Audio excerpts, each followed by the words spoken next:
The death of approval. Why respect begins when you stop seeking it. You've been taught your whole life to be liked. Smile, be agreeable, fit in. From classrooms to offices, the message is repeated like gospel: popularity is power. But that illusion crumbles the moment you realize the quiet truth: the world only begins to respect you the moment you stop needing its approval. Respect isn't found in the number of people who laugh at your jokes or remember your birthday. It's not built through friendliness, likes, or being the easygoing guy. That earns you comfort, not power. At best, people find you pleasant. At worst, they find you forgettable. And in a competitive world, forgettable is fatal. Approval seeking is a trap disguised as virtue. You give endlessly, hoping your kindness will be noticed. You say yes when you should say no. You accommodate, you sacrifice, you explain yourself. But the more you explain, the more they dismiss. The more you give, the more they take. Until one day you wake up and realize they like you, sure, but they don't respect you.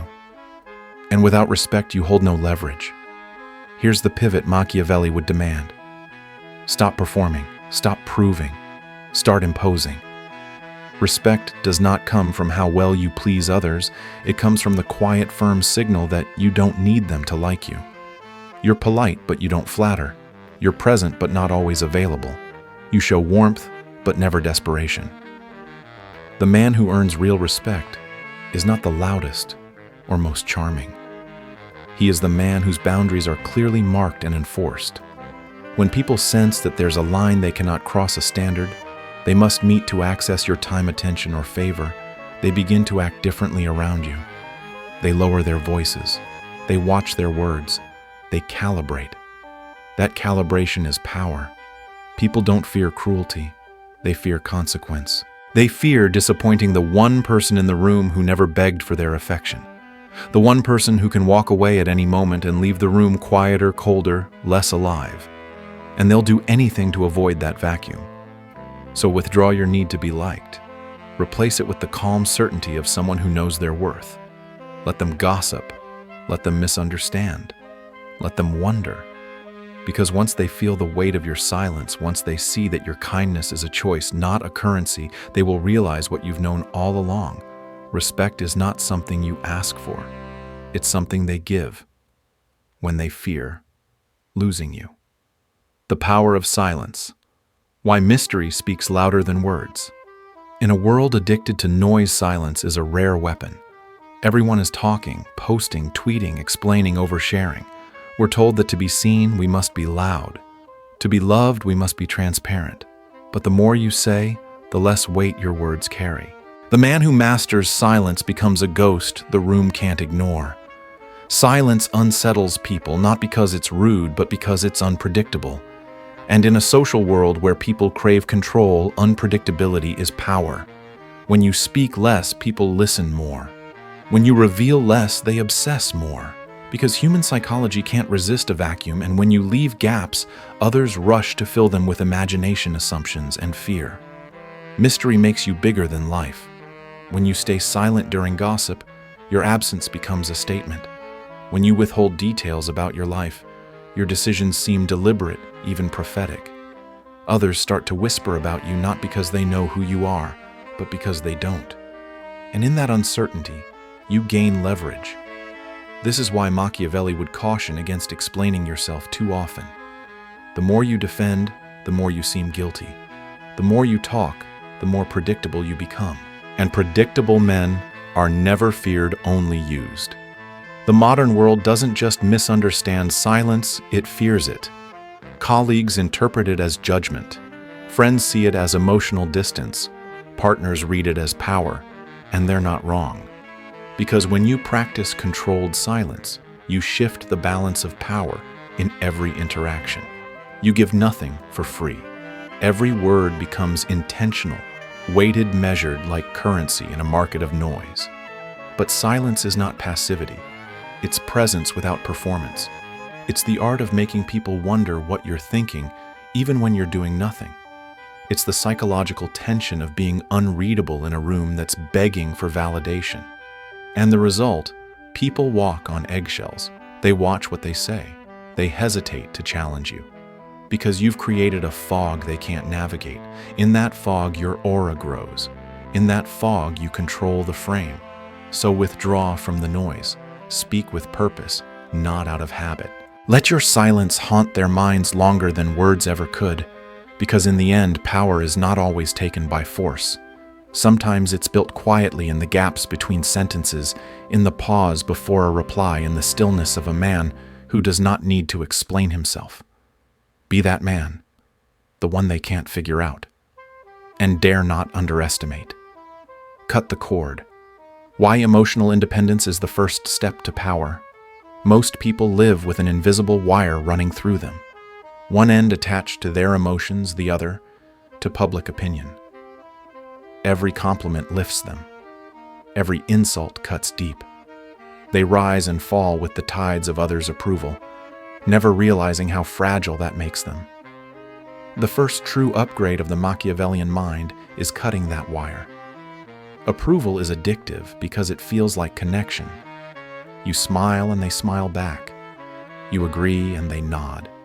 You say what they want to hear, and for a brief moment you feel accepted. But what you've really done is trade your sovereignty for short-term comfort. You've outsourced your emotional stability to people who don't even think about you when they close their phones. The truth. The man who needs approval is easy to manipulate. He doesn't speak with conviction, he scans faces before he opens his mouth. He doesn't act with purpose. He hesitates, recalibrates fears, disapproval. And when people sense that fear, they exploit it. Your boss delays your raise. Your date pushes your boundaries. Your friends use your time, your energy, your kindness, and never say thank you, because they know you won't push back. You can't. You need them. The moment you detach from that need is the moment they start treating you differently. It won't be immediate. At first, it will feel like rejection. You'll say no to a group invite, and no one follows up. You'll leave a sarcastic comment unanswered, and the silence feels like social suicide. But stay the course. Watch closely. Watch. Over time, the tone shifts. People grow more careful. They speak with precision when you're in the room. They pause before making you the punchline. Why? Because you've sent a new message. My emotional state is not up for negotiation. This shift in energy is subtle, but it redefines your relationships. You're no longer the agreeable man desperate to be liked. You're the anchored man, calm, rare, unmoved. People can no longer guilt you, flatter you, or bait you into approval chasing. And that makes you dangerous in the best way. Because when your mood is no longer controlled by how others treat you, they begin to respect the way you treat yourself. So ask yourself who controls your emotions right now, whose opinions can rattle your confidence, distort your clarity, or hijack your focus. Now imagine them losing that power. That's what emotional detachment offers, not apathy, but freedom. The freedom to walk into any room without performing, to stand your ground without explaining, and to leave without ever needing to be invited back. That is the first upgrade, and it changes everything.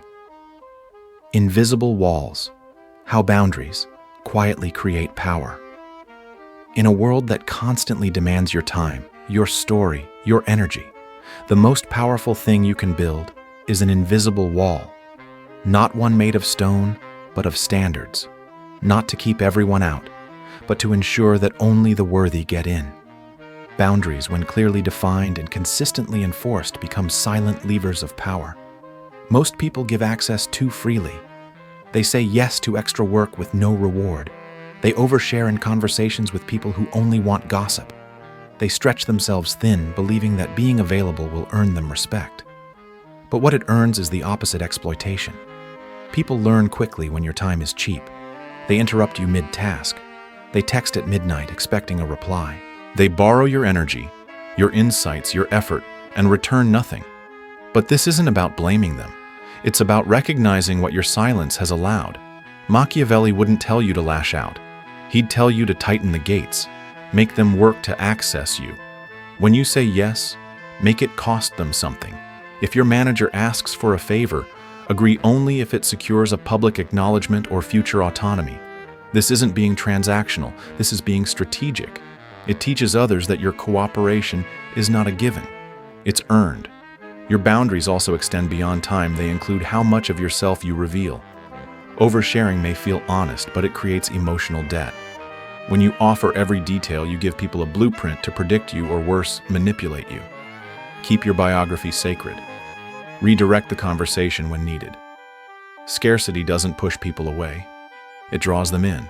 Because when you hold your ground calmly, consistently, people begin to respect your space as something real. They think twice before making casual demands. They lower their volume. They apologize for interrupting. Not because you threatened them, but because your boundaries are now part of your identity. That's the turning point, when your presence alone reminds others of what's off limits. But beware, boundaries without consequences are decorations. Every no must be firm. Every violation must have a cost. Not cruelty, clarity. When people know your lines are real, they adjust. They stop testing. And when they do, you gain control not by force, but by frame. So build your walls, not out of fear, but out of self-respect. Not to isolate, but to define the price of access. Because in the end, power doesn't come from how wide your door is open. It comes from who dares to knock and how they act once they're let inside. The fog of power. Why controlled unpredictability keeps you untouchable. Predictability is comfortable for them, not for you. When people can map your every move, they prepare, they plan, they find angles to manipulate. And once they know your rhythm, you become background noise, familiar, expected, easy to dismiss. That's why the truly powerful don't move in straight lines. They move like fog, elusive, shifting, impossible to pin down. Controlled unpredictability isn't chaos. It's calculation. It's the discipline to remain unreadable in a world obsessed with patterns. Most people live like clocks. They show up the same way, say the same things, respond the same way to praise or pressure. But when people can predict you, they can sideline you. They can use your patterns to box you in or worse, undermine you. The Machiavellian doesn't allow that. He introduces friction. He breaks routine deliberately. He answers texts quickly on Tuesday and ignores them on Friday. He supports a colleague's idea in one meeting and questions it in the next. He's polite, then cold. Helpful, then withdrawn. Not to confuse, but to command attention. Why? Because unpredictability forces people to stay alert. They second-guess assumptions. They hesitate before acting against you. And that hesitation, those few seconds of doubt, become your margin of power. People can't confront what they don't understand. They respect what they cannot predict. And this isn't just about strategy. It's about survival in high-stakes environments. In offices, in politics, in social circles, people are always scanning for weakness. The moment they think they know exactly how you'll respond, they plan around it. But if they're unsure, if there's always a 10% chance you'll walk away, escalate, or expose them, they tread lightly. The key is control. You're not erratic. You're intentional. Every pivot, every delayed response, every moment of silence serves your agenda. You're writing a story in which others never quite know your next line, but they keep reading. And in that suspense, they stop trying to dominate and start trying to adapt. This doesn't mean being fake. It means being layered. Show them enough to earn curiosity, never enough to earn certainty. Let them wonder whether your smile is genuine or strategic. Let them question if your silence means disinterest or power coiling in patience. Because once they realize they can't map you, they stop trying to control you. So blur the edges. Speak with intention, then vanish. Laugh at their joke today, pause the next time. Keep them reaching. Because in a world ruled by patterns, the man who can't be predicted is the man who can't be played. The strike that lands. Why power must be demonstrated, not declared. In a world saturated with noise, power is not claimed with volume, it's revealed in precision. Men who speak endlessly of dominance rarely hold any. The ones who inspire respect. They speak less and strike with purpose. Because true power isn't a performance, it's a presence. And presence must be demonstrated, not explained. You've seen it before, the loud manager who tries to intimidate with bluster, the guy who overcompensates with bragging, the friend who name drops authority like it buys credibility. But deep down, no one fears these men. They're overexposed, overcompensating, overcomplicated. Because when real power moves, it doesn't need to announce itself. It moves like a shadow across the room, subtle but undeniable. Demonstrating power doesn't require cruelty. It requires clarity. One calm correction in a meeting can shake the room more than 1,000 loud opinions. One refusal to tolerate disrespect without shouting, without flinching, can reset an entire social hierarchy. That moment when you hold your ground, eyes steady, voice low, that's when they feel it. That's when power arrives. Machiavelli knew that fear, when wielded wisely, lasts longer than affection. But he also warned that fear must be clean, never sadistic. Fear without hatred is the formula. When people fear disappointing your standards rather than suffering your rage, you create a system where power is respected, not resented. So how do you demonstrate power? By enforcing standards without apology. By saying less, but meaning more. By walking away from gossip without needing to explain why. By shutting down disrespect with a look, not a lecture. Every deliberate move adds weight to your presence. The truth is, people don't trust words. They trust patterns. They remember how you acted when things got tense. They recall whether you laughed at the cheap joke or looked away, whether you compromised your values for comfort or stood firm and let the silence speak. Each of these moments is a deposit in your aura bank, a portfolio of micro-decisions that eventually forms the perception of someone who cannot be disrespected without consequence. Power then is less about what you say and more about what others feel in your presence, the edge in your calmness, the discipline in your silence, the finality in your decisions. So don't explain your strength. Let them feel it. Because in a room full of people trying to be heard, the one who acts with precision, not noise, becomes the one they watch, follow, and fear crossing. The law of scarcity. Why your time and skills should never be free. In economics, scarcity drives value. The less there is of something and the harder it is to access, the more people desire it. The same law governs your time, your energy, and your skill set. But most people violate this law daily. They give themselves away, always available, always explaining, always giving without cost. And in doing so, they dilute their worth. You are not infinite. Your hours, attention, and talents are not a bottomless well.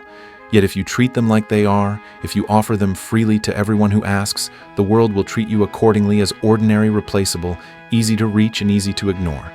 Machiavelli would warn you, do not advertise abundance. Do not display all your weapons or broadcast all your strategies. Instead, let others feel the tension of limited access. Be present in moments, but make those moments rare. Be generous with value, but make people earn the right to receive it. This isn't cruelty, it's economy. When your insights are scarce, they are remembered. When your time is protected, it becomes desirable. When your skills are not given but chosen for the right context, you become indispensable. Think of your workplace. If you solve problems no one else can, don't boast. Stay quiet, but keep solving. People will notice. The smart ones will ask for your help. And when they do, you don't just deliver the result, you raise your value. You become a silent gatekeeper to solutions. The same applies in relationships. Don't be the man who replies instantly to every message, who's always free, who always says yes. That man becomes wallpaper, visible but ignored. Instead, let your time be earned. Let your responses feel intentional. When people sense that your time isn't handed out like candy, they treat it with respect. But scarcity isn't static. It requires constant upgrade. You must be refining your value, learning, growing, acquiring niche knowledge. Take the course no one's willing to take. Read what others ignore. Master what's overlooked. Because the rarer your capabilities, the more power you hold. Not by force, but by necessity. People chase what they can't easily access. They admire what they can't fully predict. So become that rare in what you offer, calm in how you offer it, and unapologetic in what you don't. Let them feel your absence. Let them earn your presence. Let them wonder what you're building when you're not available. Because in a world addicted to oversharing, and overcommitting the man who curates his time and guards his value becomes the one others silently fear losing. Digital disappearance, how silence online builds respect in real life. Modern technology is built to make you visible, always online, always reachable, always performing. The read receipts, the typing indicators, the last seen timestamps. All of it is designed to keep you tethered to the expectations of others. But here's the paradox. The more accessible you are, the less respect you command. To build power in the modern world, you must master the art of digital absence. Silence isn't just for the real world. It must extend to your online presence. Every time you reply instantly, you teach people that your time is cheap. Every selfie, every status update, every oversharing moment weakens your aura. You're not building a reputation, you're feeding an algorithm that rewards noise over substance. Machiavelli lived in an era of letters and whispers. You live in an era of pings and scrolls.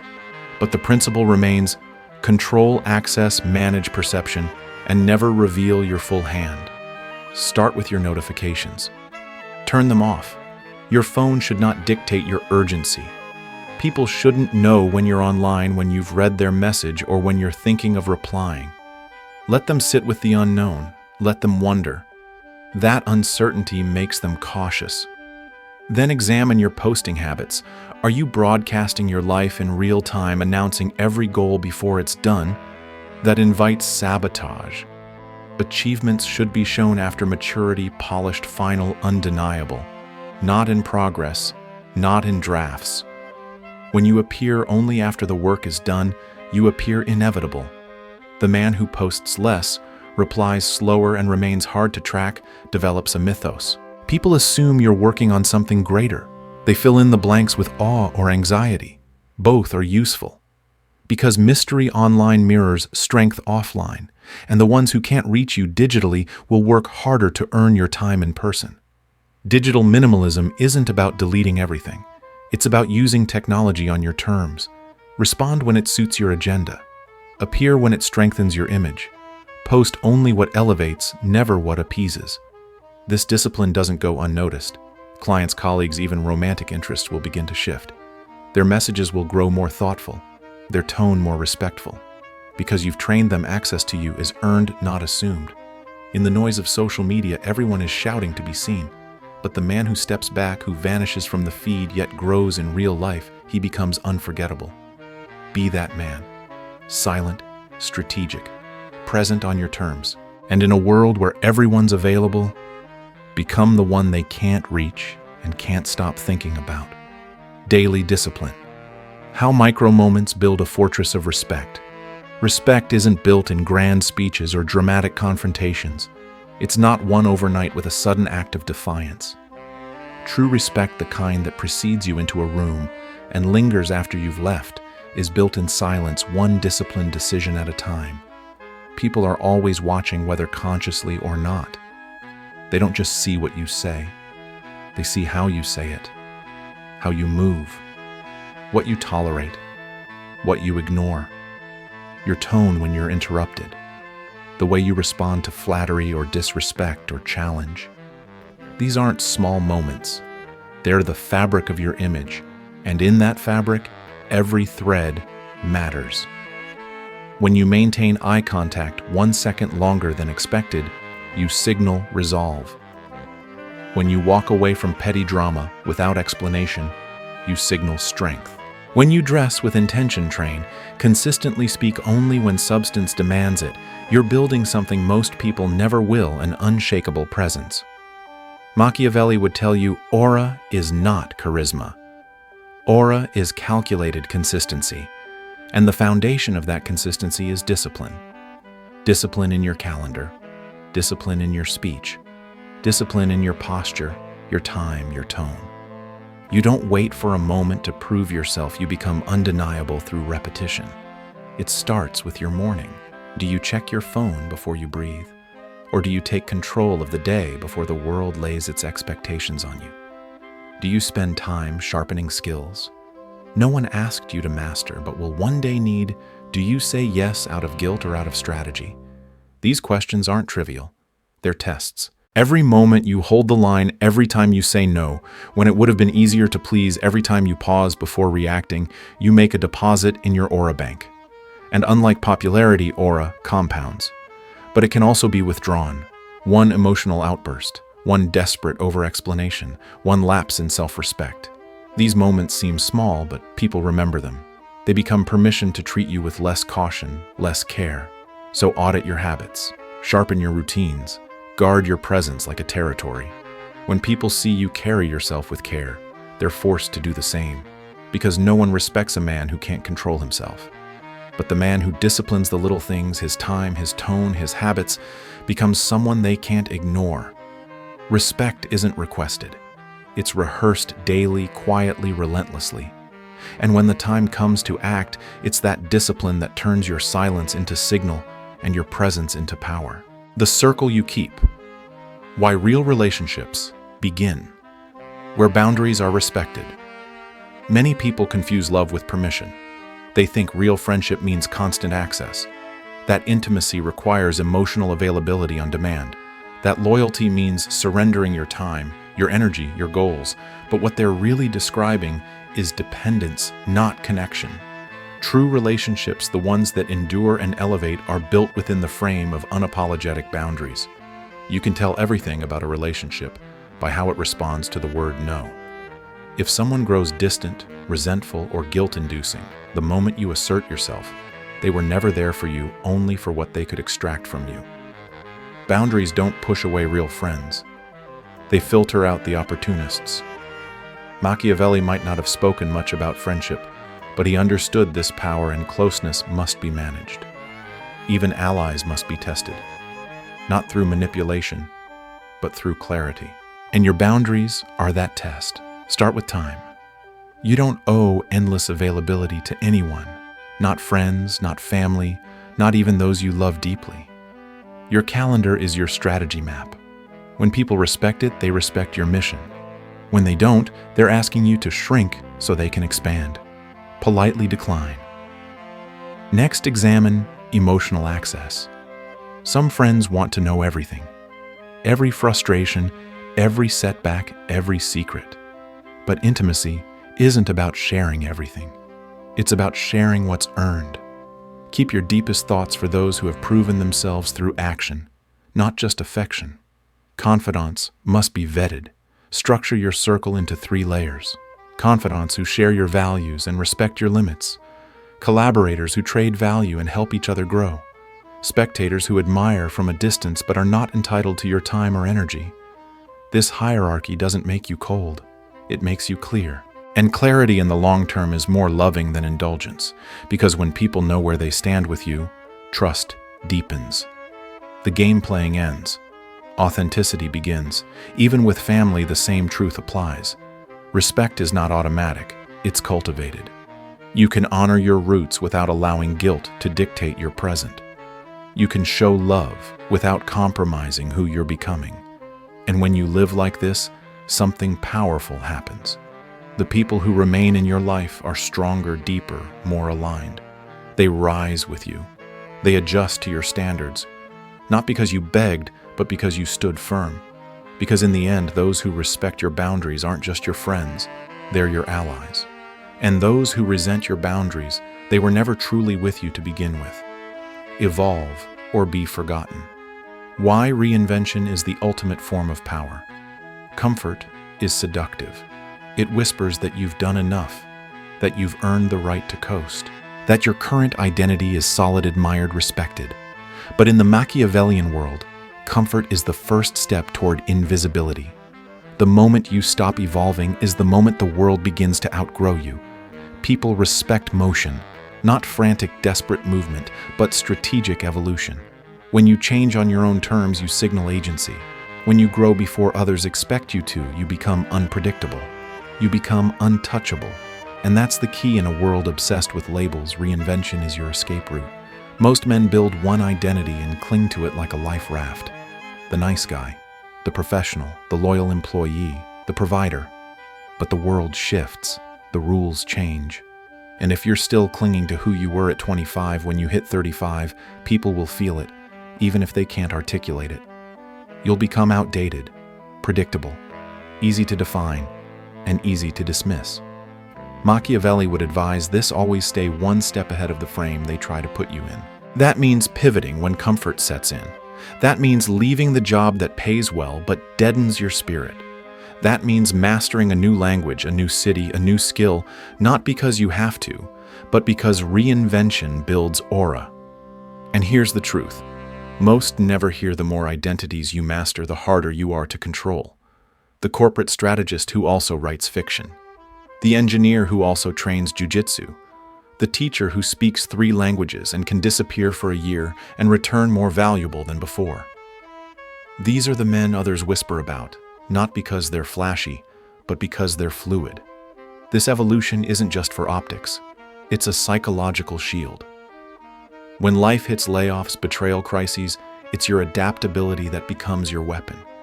You don't collapse, you recalibrate. And while others scramble to survive, you've already stepped into your next form. That scares people in the best way, because you're no longer someone they can define. You're someone they must chase. And chase they will, because power always flows toward the one who moves with purpose, not the one who waits for permission. So evolve, relocate, rebuild, relearn. Let people struggle to keep up. Let them wonder who you'll become next. Because in the game of lasting power, it's not just about who you are today.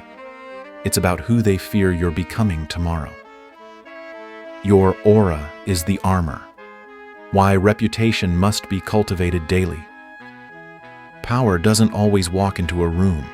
Sometimes it arrives first in silence, wearing your name. Before you speak, before you sit, before you shake a single hand, something precedes you, your aura. And in a world that forgets quickly and judges instantly, your aura isn't a luxury. It's a shield. And that shield is made of reputation. Your reputation isn't built through dramatic displays or one-time performances.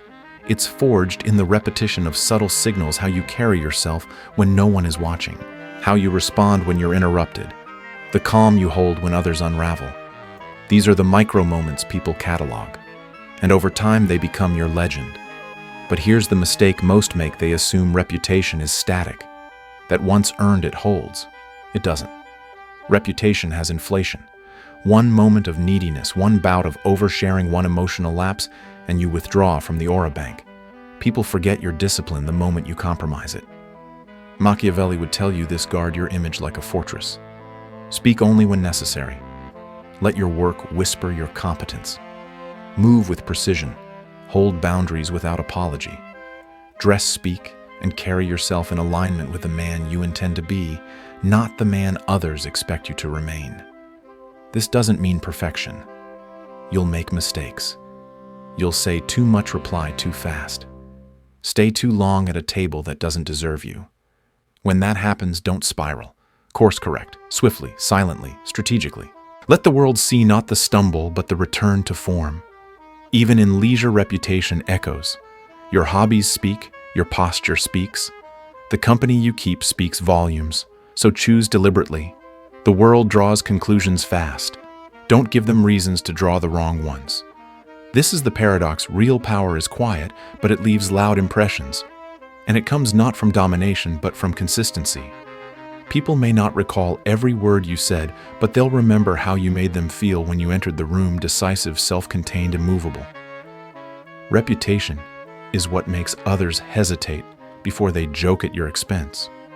What forces them to double-check before doubting your value. What silences the room when you begin to speak. So build it, polish it, protect it. Because in a world where everyone's screaming for validation, the man who moves with composed certainty doesn't just get respect. He becomes the standard. And in the end, that's the power you want. Not the kind that needs constant defense, but the kind that speaks for you long before you ever say a word. The unspoken curriculum. Teach the world how to treat you relentlessly. Every room you enter is a classroom. Every interaction is a lesson. And whether you realize it or not, you are always teaching the people around you how to treat you.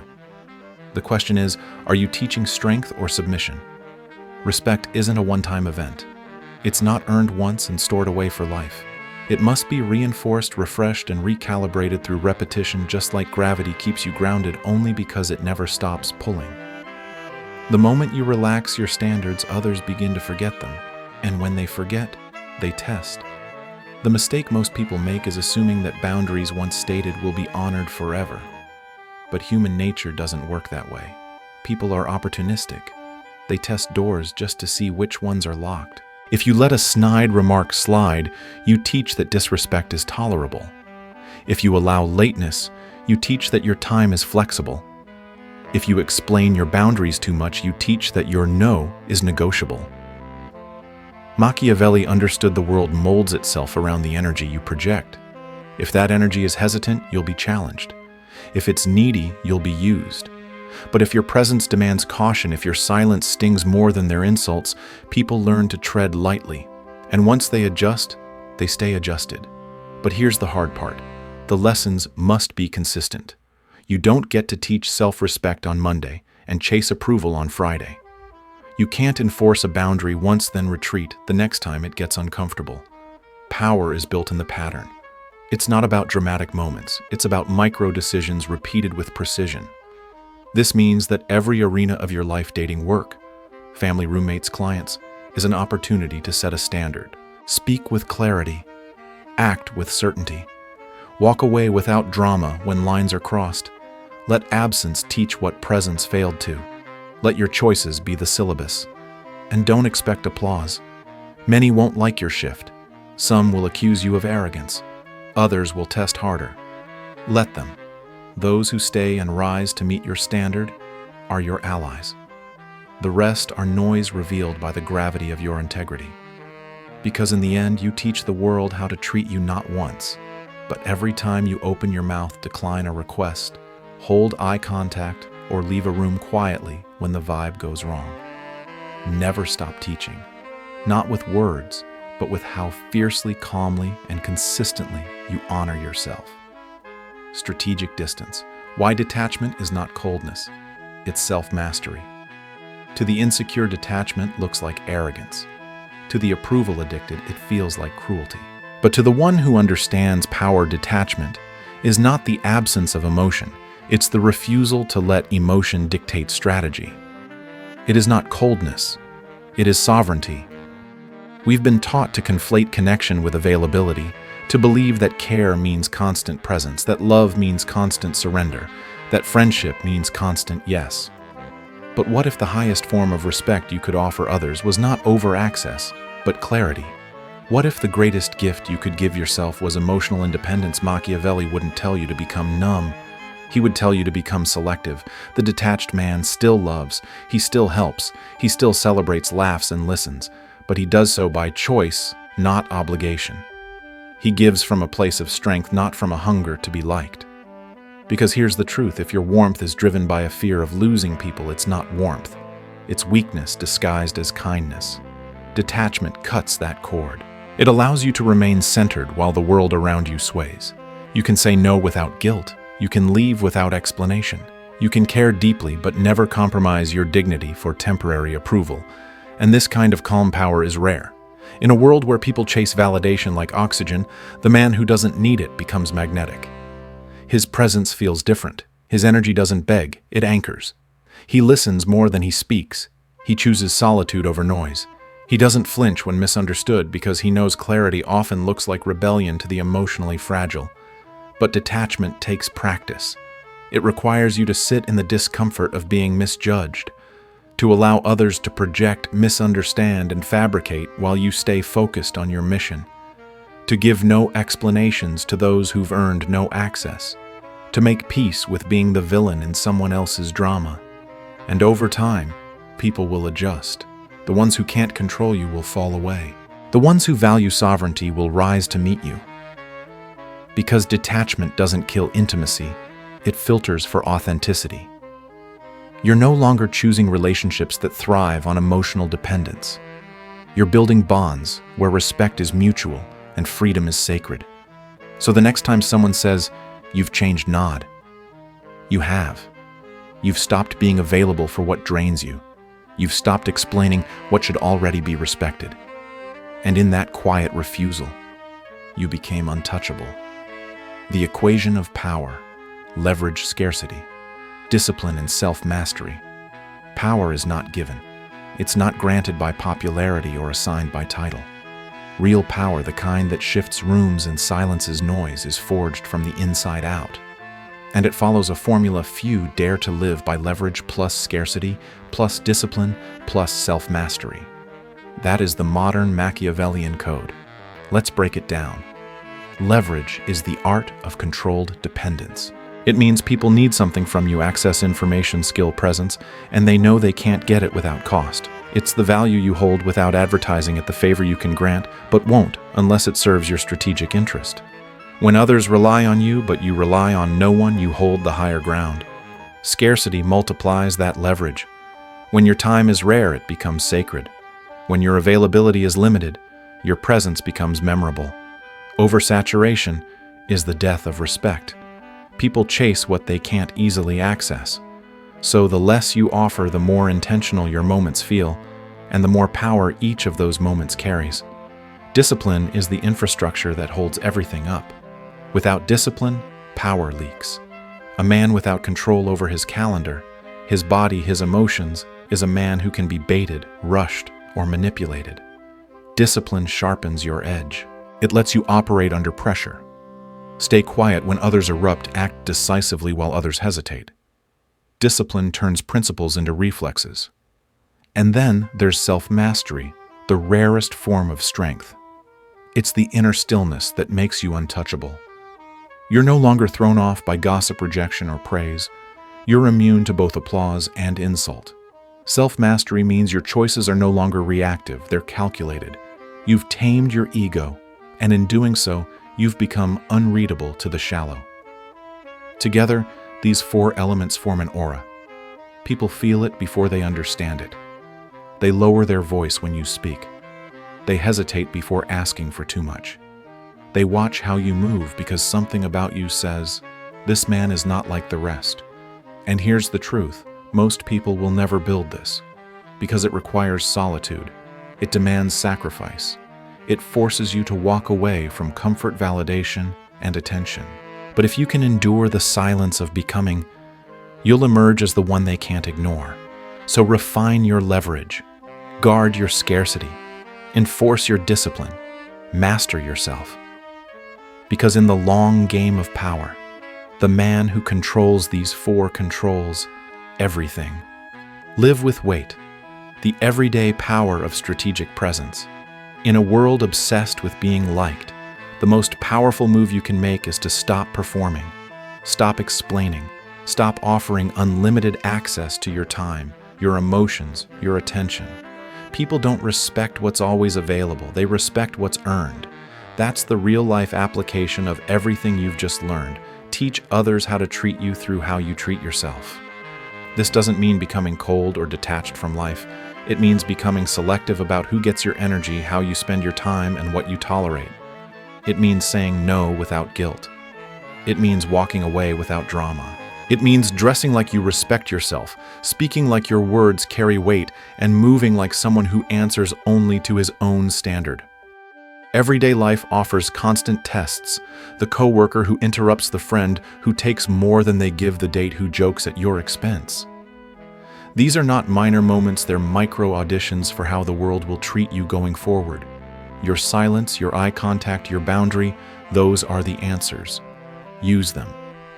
And when you feel the urge to over-explain, overshare, or seek validation, pause. Let your scarcity speak. Let others wonder. Let mystery do what noise never can. Because at the end of the day, your power isn't about control over others. It's about command over yourself. The more sovereign you become, the less you need to prove, and the more the world adjusts around you. Be calm, be rare, be deliberate. In a culture that rewards the loud, be the man who earns respect through silence, consistency, and a presence they'll never forget.